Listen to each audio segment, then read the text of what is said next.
For well, I did, and I do.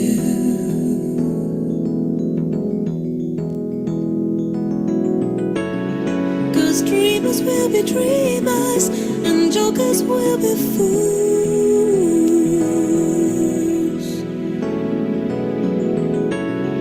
We're running round in circles. Where are we running to?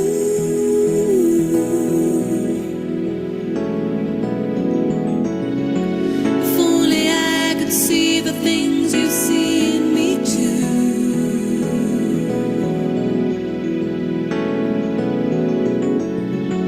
If only I could believe the things we hold inside are true.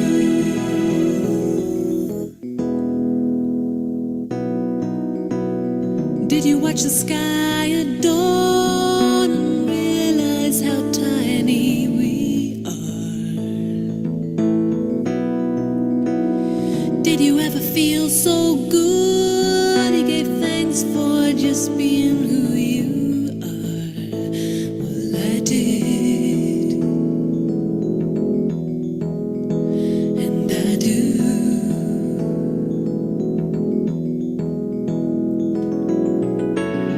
'Cause dreamers will be dreamers, and jokers will be fools.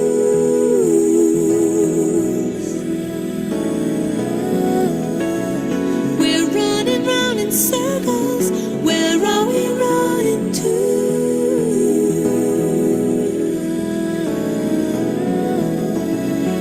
If only I could see the things you see in me too. If only I could see the things. If only I could believe the things we hold inside are true. If only I could see the things. If only I could see the things you see in me too. If only I could see. If only I could believe the things we hold inside are true.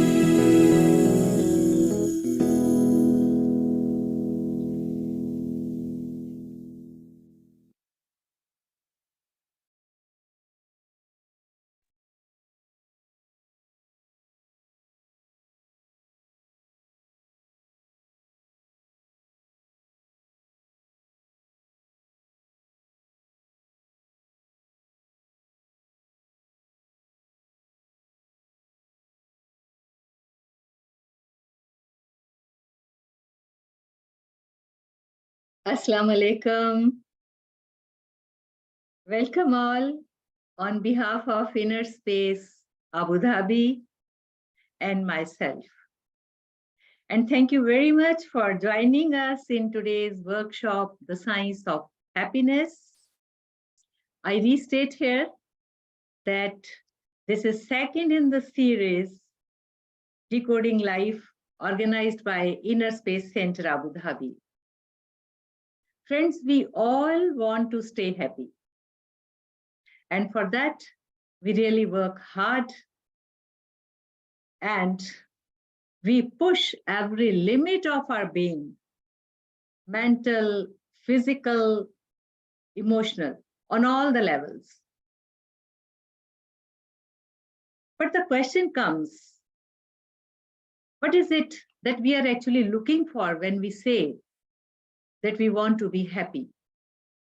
Does happiness come from things, people, achievements? And is it really possible to stay happy always? To enlighten us on this, today we have with us Director Inner Space Abu Dhabi, Sona Bahri ji. She's a meditation practitioner and mentor to many.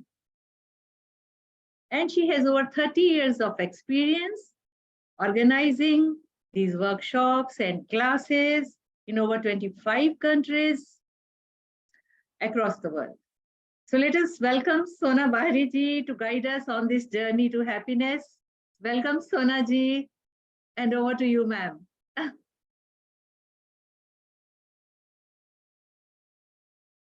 We can't hear you, ma'am. Okay, so thank you very much and welcome to everyone. I'm in Abu Dhabi and it's great to be connected with everyone around the globe. So yes, it's interesting, isn't it? This whole topic of happiness. Yes. I think in my own life and my own spiritual journey, I realized that even though we say that we want peace, you know, most of us say, oh, I want peace of mind, I want peace in my life. But the real ultimate goal of any spiritual practice is happiness. And, you know, every human being wants to reach that place where I can just be happy. Yes. I think of the way our lives began. You look at a child, a small child. The child is happy with very little. The child is really happy, sometimes giggling, laughing, smiling, on seeing even just a bird or a butterfly fly past. You know, children don't need a lot to make them happy. And if we think of ourselves as beings on a journey, I honestly think we were born happy. So when we say that we are learning to be happy, I wonder if we're really learning to be happy, or are we unlearning what has covered our happiness? So we are uncovering or unlearning all of that so that we can be happy. Because happiness is an inner state of being. And yet in today's world, happiness has become anything but an inner state of being. When people feel unhappy, they usually blame situations, circumstances around them. Mm-hmm. They blame people around them. They blame the past events in their lives, you know? And, you know, it's so common to say it's because of that I'm unhappy. Yes. So it means that I have already given away the remote control of my happiness to the external world. And I have said that because of you, I will be happy. So because of you, I will be unhappy. So being happy has become an external issue, not an internal issue. Being sad, again, has become because of the external world. So I guess the first thing to clarify here is that having access to plenty of shopping, having access to the people who are good to me in my life, having access to good weather, all of these things are wonderful gifts, but they're not what real happiness is based on. And this is where I think it needs a completely new mindset. So as you know, all the laws of nature, all the laws around us, they basically say that nature knows how to heal itself. Nature knows how to deal with itself. Everything that happens in the world around us that God created has a law and a science behind it. Spring, summer, autumn, winter, you know, this is a natural progression in nature. We don't have to tell nature what to do. Nature knows what to do. You know, you have the little baby, then a child, you know, then you have the adolescent, adult, old age. Nature knows how to make its own laws function. In the same way, our inner world, our inner nature, also has all the coding for happiness. But unfortunately, we have recoded, or maybe we have reprogrammed ourselves with the wrong coding. Mm-hmm. Therefore, we have completely forgotten how to be happy. Does that make sense? Yes, of course. Good, good, good. So what I'd like to share with you today is 7 different natural laws, the science behind happiness, because happiness is not something that just comes and goes with the wind. No, somebody gave me a gift and I'm happy, and then the gift falls down and breaks and I'm unhappy. No, that's not happiness and unhappiness. That's very trivial way of looking at it.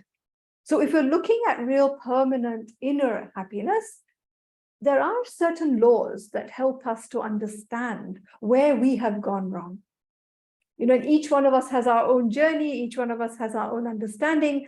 And I guess each one of us therefore have to re-look at what is it that I need to recode, to reprogram so that I can be happy? Where have I lost the right process, the right procedure, the right coding for happiness? Okay, so the first law, or first science of happiness, is that the root cause of unhappiness, I'm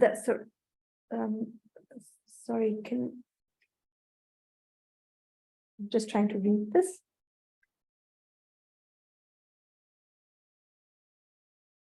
You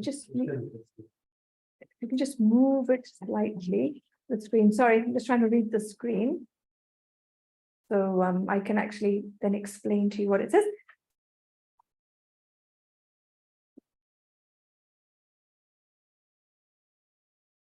So the root cause of unhappiness is, whether it's a personal thing or whether it's in our society, is that we live with incorrect identity. There are only two identities. One identity is based on fear, and one identity is based on security or safety. So which identity are you in? And how do I know? Fear-based identity. Where does fear come from? Fear comes from a sense of loss. If I feel that I can lose anything in my life, there will be fear. If there is fear, there will be unhappiness. If there is a position of safety, that I'm always safe, always secure, I'll always be taken care of, there is a sense of happiness. So if we're not able to reposition ourselves, we will constantly live in fear. If we could conquer our fears, we would be able to transform ourselves, but then also that will have a spill-on effect on everyone in our community. And it's very interesting how probably all of us believe that I came alone, I came empty-handed, I will go empty-handed. And so really I have nothing to lose in this life. I only have to give. But yet we live in fear. We have started to believe that things around me belong to me. We've started to believe that I own things in life, I own people in life, and that I have to stay attached to them. And this is where one of the reasons for unhappiness becomes a major contributor to taking away our happiness. So let's look at the second science, or the second law of unhappiness. Yeah. So it's called the law of non-judgment. So we spend most of our life not knowing who we are, or comparing ourselves with who we are not. So these actions take us nowhere, because ultimately what I'm doing is I'm judging either myself or I'm judging another, and I'm constantly trying to compare or compete. So the opposite of that is acceptance. And the first step is to learn to appreciate the importance of accepting the self. That I don't need to judge myself.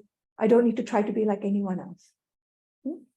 Accept the beauty and simplicity of who we always are, actually, without judging.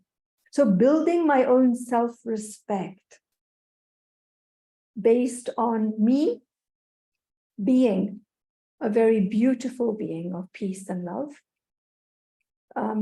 can help me to then start to respect others and not see myself or others for the behaviors that we hold today. Just understand that originally and eternally there is something pure within me, and that along the journey I have accumulated so much, but that's not really me. So this truth actually stops me from criticizing, complaining, judging. And I'll just read you a couple of sayings that are probably my favorite sayings in the world. One is from Rumi. Some of you know Rumi's sayings. Out beyond ideas of wrongdoing and right doing, there is a field. I will meet you there. So here we are talking about right, wrong, good, bad, false, truth, but where we all agree that there is none of that and there's just acceptance, we can meet and be one. And the second saying, also one that I love, is those who understand will never judge, and those who judge don't understand. So judgment, criticism takes away our happiness, and makes us very unhappy. Okay, moving on to the third law, or the third science behind happiness. So it's called the law of the mirror.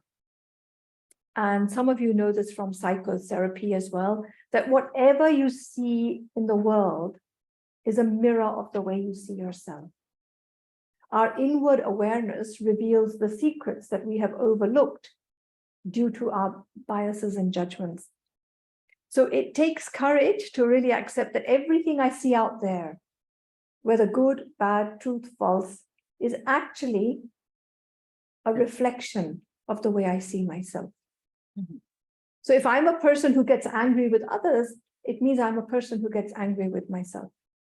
If I'm a person who gets hard on others, it means I'm a person who's very hard on myself. And a little saying, if you see the soul in every living being, you see truly. If you see immortality in the heart of every mortal being, you see truly. So, I'm not looking out there with the eyes of anything negative. If I see myself as an immortal being, I can see others as an immortal being as well. Yeah. So moving on to the fourth science, or the fourth law to keep me happy. Because if I apply these, happiness is guaranteed. But if I don't apply them, then like any law in nature, these inner laws function naturally. So the fourth law is called the law of balance. Look at that. Isn't that often what you see yourself as in life? You're, trying to balance life. And it's kind of very, very dangerous. You can lose your balance at any moment. Yeah. So Newton's third law of motion states that every action has an equal and opposite reaction. So no matter what we do, no matter what we say, no matter what we think, all that energy is going out and it is coming back to us. So the universe has ways of settling things. And so in life, we have to learn to strike a balance in everything we do, knowing that water will find its own level. And what I find with this particular law is that, we want things to be a particular way in life. We strive to make things perfect in our lives. We strive to make things make sense and, to make others also fit into our lives. But the reality is there's a balance in life, in what we call, destiny. Everyone and everything will find its place. Water in a river has to find its course downhill. And so rather than me being so uncomfortable trying to find my balance, if I can just let go and be a bit easy, things find their own balance. If I don't have these desires that things must be balanced out, putting pressure on myself, things find their own balance. Yeah. So moving on to the fifth law, how to be happy. So it's called the law of simplicity. And just a few days ago, I was talking to some friends and we were recollecting the COVID days. Do you remember COVID days, any of you? So during COVID days, I think if there's anything that the world learned, it was to go back to simplicity, to go back to not wanting so much, letting go of our desires, coming back to a place of inner contentment. COVID kind of taught us how life was 50 years ago, I think, where we all cooked together, we played together. We lived a life where we actually were face to face with each other. And we didn't run away from the simplicity of life. So can we ever satisfy our thirst for material acquisition? If you desire, can your desires ever be fulfilled? I can honestly tell you no. One who desires will always keep desiring. At some point, I have to change the game plan inside me and come back to contentment. So how can we move beyond wanting to just being? There can never be true happiness in this vicious cycle of acquisition and satisfaction. So if you want to be happy, you have to let go of running after things, believing that in the running after things, I will be happy. And look at what Leonardo da Vinci said, simplicity is the ultimate sophistication. In a world where people tell you to be sophisticated and to be, very well-known, royal in life, you must have more, you must do more, Here we are as a spiritual study saying, actually living a life within certain parameters of simplicity really help. And the best way to sort out what is a need and what is greed, because I think that's what most of us have, that it's that line that we've crossed, is ask yourself, what is healthy in my life? Usually your body and nature will tell you what is really simplicity and how much you need. The world out there and the media tell you what is greed. I remember there was some buses in London some time ago, and they had these slogans on them, promoting the malls, promoting the shops, saying, feed your senses, feed your greed. And so the world is trying to help us to create more desires. Spirituality says no. Think of the simple things in life that actually are more than what you need. Think of the clothes that are comfortable to you, not the ones that other people comment on and say, oh, that's very nice. Where did you buy it? How much was it for? Think of the food that's healthy for you. Think of a lifestyle that's healthy for you. That's what you need. Anything over and above that is great. Okay. So moving on to the sixth law, the second last law. It is, I think, the ultimate law for me, the law of contentment. Sometimes we say that contentment is the mother of all virtues. A human being, a soul who is content, has everything internally. So if I am content, I will have no desires. If I am content, I have re-identified myself and I'm at peace with my identity. If I'm content, there is balance in everything I do. So what is contentment? Contentment is a precursor to happiness. Contentment comes just through acceptance of everything in life, right here, right now. No two people have the same fingerprint, so why would I compare with anyone else? All humanity shares sunlight, and that sunlight is neither yours nor mine. So since we are all reaping the benefits in life, why not be content with what we have and just celebrate each one's life, mine and others? So contentment is not fulfillment of what you want, but it's the realization of how much we already have. And also, if I can add, the fact that what I have is enough. Who I am is enough. Who others are is enough. What's happening around me is enough. I don't need more.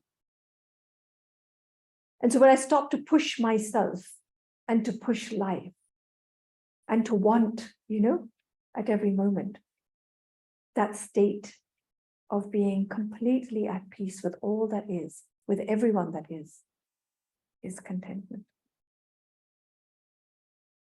So contentment has to be there before happiness. And the last one, and I think this is a very deeply spiritual practice that can give me this this law or this science, that will actually help me to attain it. It's called the law of power. In the world, power is often shown as, force, being able to do something, being able to push something, push people, push time. But In spirituality, it's the opposite. Power is actually being still, being unshakable, immovable, being absolutely set in my inner peace, inner contentment. So to the mind that is still, the whole universe surrenders. A saying by Lao Tzu, we cannot change that which will happen. However, we have the willpower to change how we act in the face of it all. The result of every second we live at the present reflects our inner power. The stiller that my mind is a reflection of how powerful a soul I am. The more powerful the soul, the stronger the inner muscle, the more I can just control my mind and keep it in stillness. So Mahatma Gandhi, I think he was one who really exhibited this. Strength is absolute willpower, Yes. to not be affected and influenced by anything. Mhm. And so these are what I would call the 7 secrets, the 7 laws, the 7 sciences behind happiness. And at the end of the day, you can't wait for happiness to come to you. It's when I practice these laws, when I practice the science behind happiness, that I start to wire myself or code myself to be happy. If I don't practice this, there's no way that real happiness, stable inner happiness, will come into my life. By being affected by or dependent on anything around me, that's not going to give me happiness. It's completely shifting my mindset from out to in, and then knowing that if I focus on the inside, the stability of the soul, the stability of my being, happiness is just there at my fingertips. Happiness is just something that is automatically, naturally going to be part of my DNA, my programming. So I think it's time for me to stop there, isn't it? And maybe ask if you have questions, or Mani, where do we go from here? What's the next step? Yes, definitely. We will be having few questions. Like you said, on simplicity, whatever we have is enough. But then we are living in a world, where, yes, your standard of living, that is how people see that. That depends on how you are living, what you are wearing, how you behave, and what are your, positions, we can say. So simplicity, otherwise, if we think like we did in Corona, as you said, whatever was there was sufficient because we were not going out. But once we are again in the same circle, we feel like we have everything, we need to have everything. So what do you say about that? I think, again, all the laws are quite interconnected.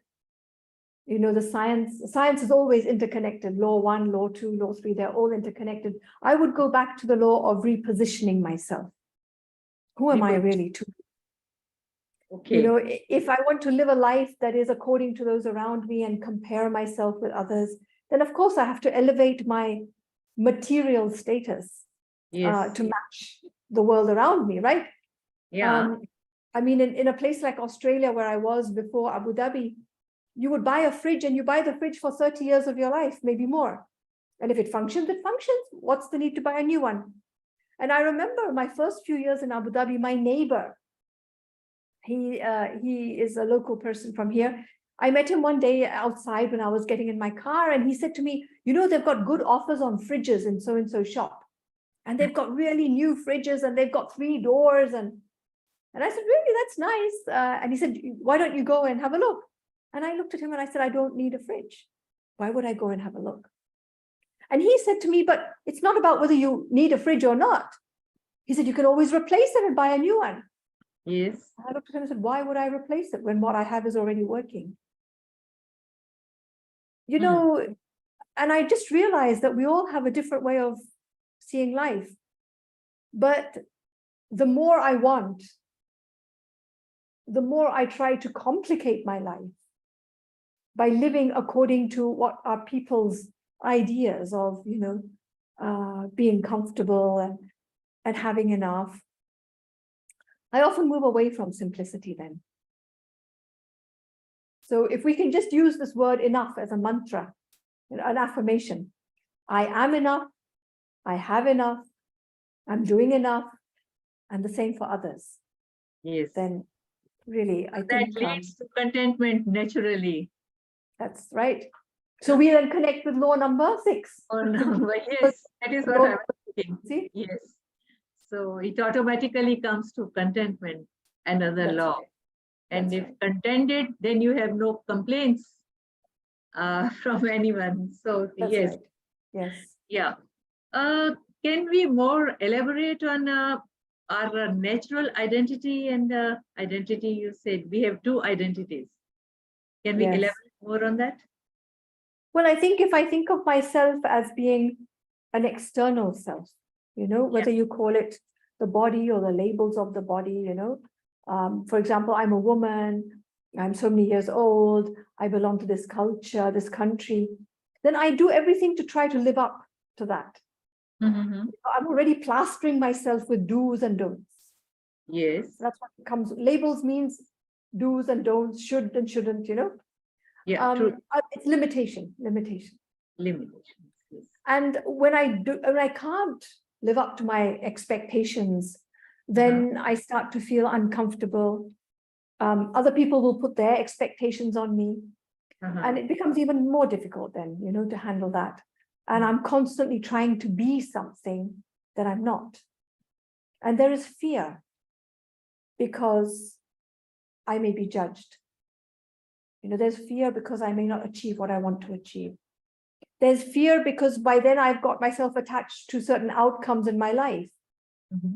And some of those outcomes involve other people. If you're a mother, you go, oh, when I'm a grandmother. But how do you know you're going to live to be a grandmother? How do you know your children are going to give birth to more children? So already you've put in more things in place, more desires, more wants. And so this is what we call living in the awareness of being a physical being. And it just creates a huge tree, an expansion of a lot of stuff in my life. Then I have to hold the stuff. And if I lose the stuff, there's pain, there's sorrow. And opposed to that is a more spiritual way of being, which is I am the inner self, the inner being, the ruh, the soul, the atma. And I have a little journey on this earth, and then at some point I fly away. And, everything that's here is a gift to me, but it's not mine. So things come and things will go. And, in this state, there is no fear. Yes, yes. So it's more like coming back from expansion to the essence, we can say. Yes, yes. Beautifully put. That's right. Coming back to the essence of my life. Yes, very true. Very true. Before I ask, let me ask someone from the audience wants to ask any question or want more clarification over something Sister Sona just told us. There is a direct message that has come to me from somebody, and I'll read it out so that everyone knows. I've been fighting depression since the last 1 year.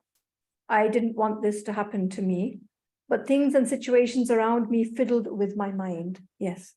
How can we control our mind and not let situations control us? Honestly, I often think that depression is nothing but a wrong understanding of who I am and what I'm meant to be doing. I think when we have a disconnection with who I am, that is the root cause of depression. And depression is the exact opposite of happiness and contentment, isn't it? If I'm happy, I'm not sad or depressed. If I'm depressed, I've lost my happiness. So I think for me, if I see anyone who is struggling a lot with depression, they've probably let in a lot of negative energy from the world around them, whether it's from other people or events or situations or the past, or even from their own way of thinking about themselves. Depression often means that I have disconnected myself from the real me. And so therefore, meditation and these classes will help you to reconnect to who you really are. And if it's possible, Arif, to just put my WhatsApp number on the chat. You know, I think anyone who needs to have a conversation and have a chit chat with me or with anybody, you know, just to help them to have some support in their life. That often helps with depression. I think with depression, another thing that's happened is I've actually wired myself. I have coded myself. I have programmed myself to think in a particular way. And I need to reprogram myself. And for that, I need to reposition many things in my life. And the first one is me. Only then can I start to reprogram the way I think and feel. Because depression is nothing but low, negative, sad feelings. Yeah.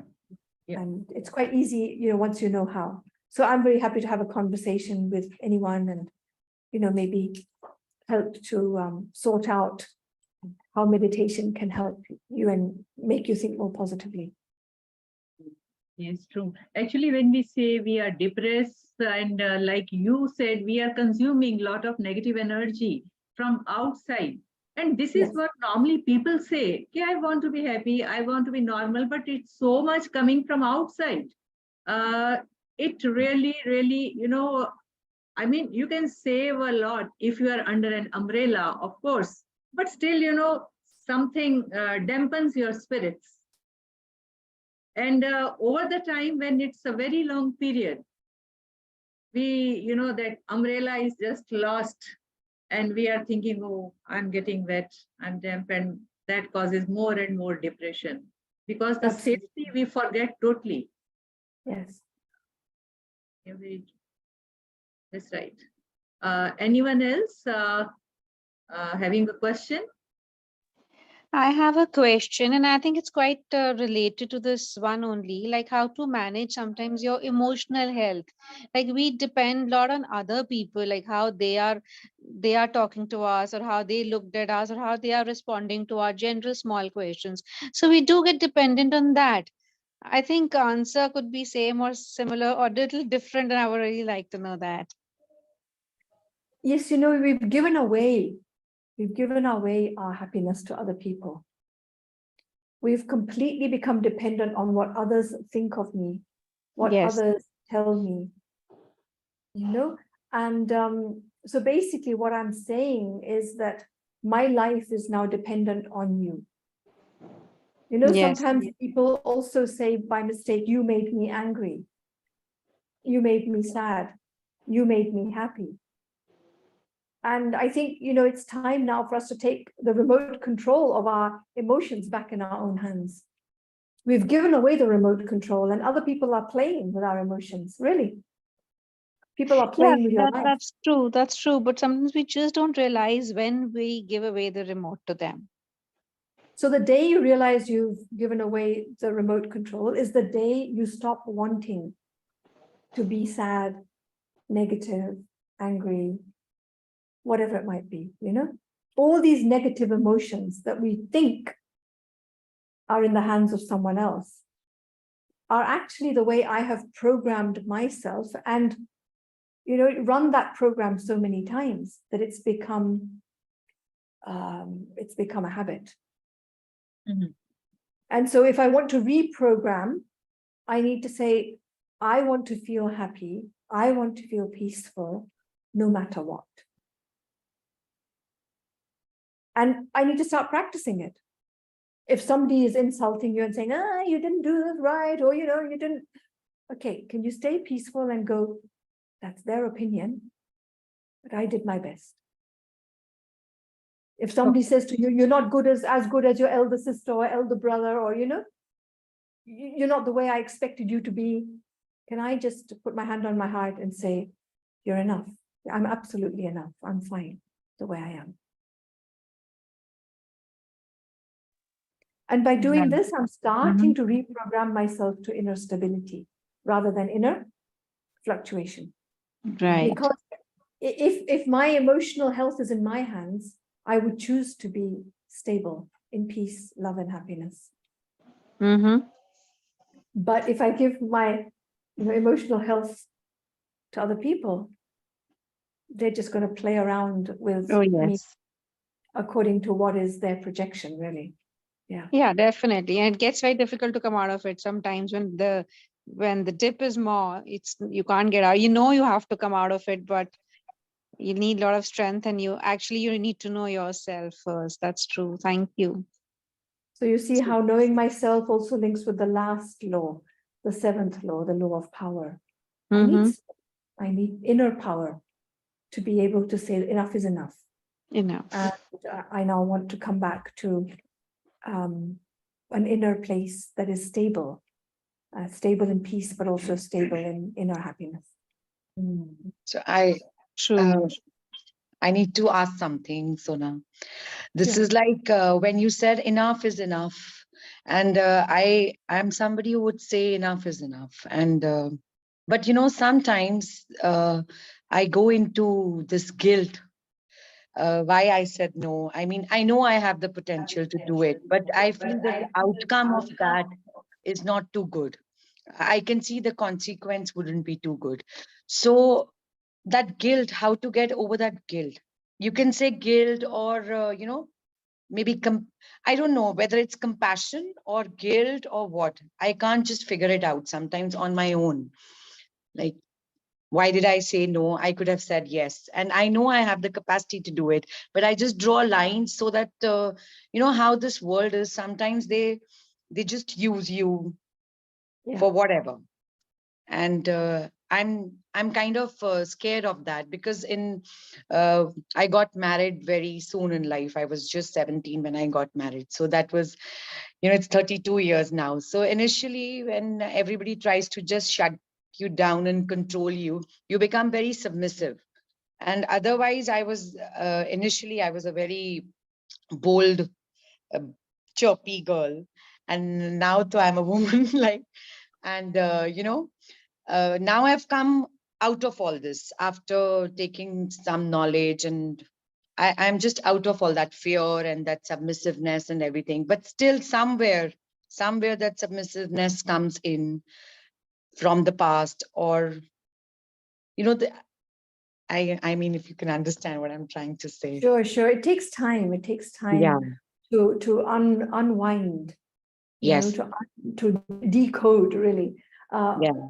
things that have been there for a long while. And so we have to be patient with the self. And Yeah. really, guilt is not a bad emotion if we understand it properly. Okay. Guilt is nothing but an inner voice that is saying, is this really the highest you? Is this really Yes. the truest you? Because Yes. I understand putting down boundaries is very important. It's actually one of the sciences of happiness. I need to know boundaries in everything. So Right. I don't encroach on someone else's life, but I don't allow them to violate my boundaries. Exactly. When you But use the word encroached, yeah, that's the yes, word actually. yeah, but I need to do it in a way that is very respectful and humble, Yeah. because otherwise I'll be seen to be very arrogant. Right. Which I'm not. Yes, so we have to be very careful that when we do set down these boundaries and Right. we say, look, we know enough is enough, but the way to actually implement it is to Right. explain to the other person, this is how I am feeling. This is Okay. what I want in my life. Mhm. And I'm happy to let you live your life. Mhm. And I understand that you might feel differently. And it's Right. okay for us to be friends, but to think and feel differently. Right. But if that humility, there will be less of a pushback and less of people's, what can I say, reaction. Yes. Yes. People don't react to the boundary. They react to the ego with which I set down the boundary. Exactly. I feel somewhere that subtle ego comes in. It's been 8 years I've been with Inner Space, and Yes. it's I'm a strong person otherwise. So, but this place has allowed me to use my values in a better way. You know, how to use my qualities in a divine manner. In a That's good. divine manner. So, but somewhere, you know, still we need some guidance. Sometimes we struggle with ourselves inside. Like you said, ki guilt, you have to feel whether it's a guilt, or guilt can be a good emotion also sometimes. Well, I So think it's a yeah, warning sign. You know, it's a warning sign saying you're not living up to your highest potential, but you yeah, don't need I to put feel yourself that. down. Yes, Yeah, I you don't felt need to. that of late that I could go to my highest potential, but I'm stopping myself because I have that fear that people might encroach my lines. So that's exactly whatever you said has made sense to me. So I hope I can just work in a better manner now after this. Good, Thank you good. so much. Great. This is just an answer to my question that I've been struggling for, I think, about a month now. But it had to come today. Wonderful. Thank you so much. Thank you so Thank much. you. Thank you. Mm. All right. So what are we doing next? Is there any other questions, or shall we move on to a little bit of meditation, just a little bit of reflection? What do you think? Yeah, is there any question? Lavneet or anyone? Is there any question? Let's see. And what No? I feel is main thing I got from what she was Neetu. Yes, what she asked was like uh, staying the apna jo boundaries inside your boundaries, but without ego. You know, don't let them encroach your boundaries, but Yes. we have to do it without ego. And secondly, stability part you said was like in any electric gadget, if there is more of fluctuation, so finally that causes some problem in the gadget. Same way we have depression. If we are unstable, fluctuating, so we need stability to stay out of all these things. Yeah. Okay, so no questions. Anyone else? Or should we start with the meditation? Okay. Let's see. Maybe we can. Yeah. I mean, Tasfia, no questions. Usually you ask good questions, Tasfia. Saskia has joined quite late today. I think she missed it somehow. I don't know. No problem. No problem. Yeah. Any questions, Saskia? Or Ruxana, you've also been coming for so long. You must have some questions inside, something deep. No, actually, the session was really good. I don't have any questions. I enjoyed listening to you after a long time, ma'am. Thank you, Mani ma'am, and Neetu ma'am. Saw you after such a long time. It was nice seeing you all. Sana, these Thank you. sessions Thank are you. incomplete without your response or comments. No, actually, you know what happened? I'm somewhere else, but my eye specs, I left them at home. I cannot see properly. My eyes are eyes are weak. Without my specs, I cannot see properly. That's why I couldn't comment and all. Okay. I thought of listening to you only. Perfectly all right. But Perfect. you see, Yesterday without your also, spectacles, also you are happy, right? Yeah, of course.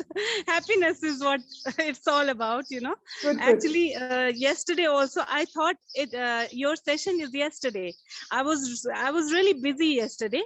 I thought the session is yesterday. I messaged Mani ma'am, I messaged Aparna. I said, please, if you have the recorded session of the program, please send it to me. Then I think Aditi, she told me that the session is today, it was not yesterday. So somehow I was happy. I said, okay, then I'm lucky to join you guys today. Thank you so much, ma'am. It was a nice session. Okay, let's do some My meditation then. yeah, Some sure. meditation. Thank you. Okay, so sit comfortably in any position, wherever you are. Wherever you're seated, just be comfortable. And feel the weight of your body on your chair. Really ground yourself. Just like a tree is stable, strong, grounded. Put your feet on the floor, feel your weight, and ground yourself in the here and now. Be very present.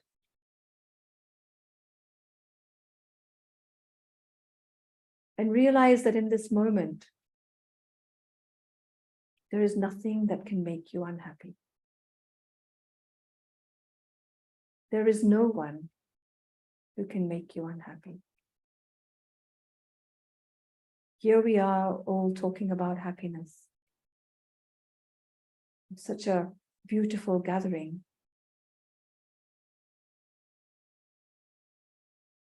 And I realize that it is I who have opened myself up to influences and being affected by the winds of happiness from external sources. So if I close the windows to those winds, there is peace inside me. And in that inner peace, I can remind myself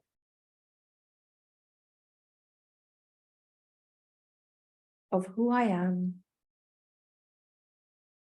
of how much and what I need,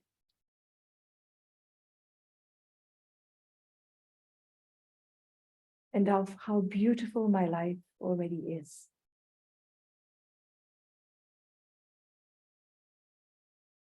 And these inner thoughts bring me to a place of contentment. I'm so grateful for everything I have.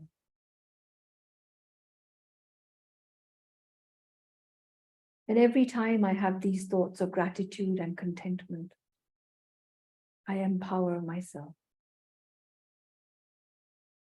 And every time I desire and want, I lose my power. So in this moment, let me just be completely comfortable, completely content with the way everything is in my life.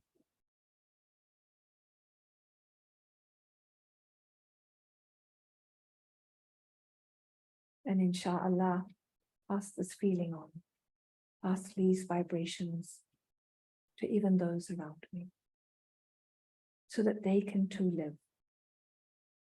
in contentment, in happiness.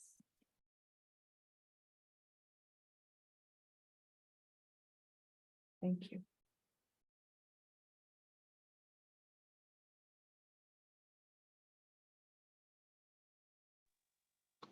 Thank you very much, Sona ma'am, for your insightful take on happiness. I feel like in algebra, where we need a particular formula to solve an equation. So you have given us not one, but 7 formulas to stay happy in life. Thanks again for this awesome session. And I would like to end this session with thanking all the audience, and also announcing our next session to be held on 18th of June, 11 a.m. I Am Special by Muazzam Rahman. So stay safe, stay healthy, and let's meet again on 18th of June. Don't forget to be there. Khuda Hafiz. Thank you. Okay, ma'am. Thank you.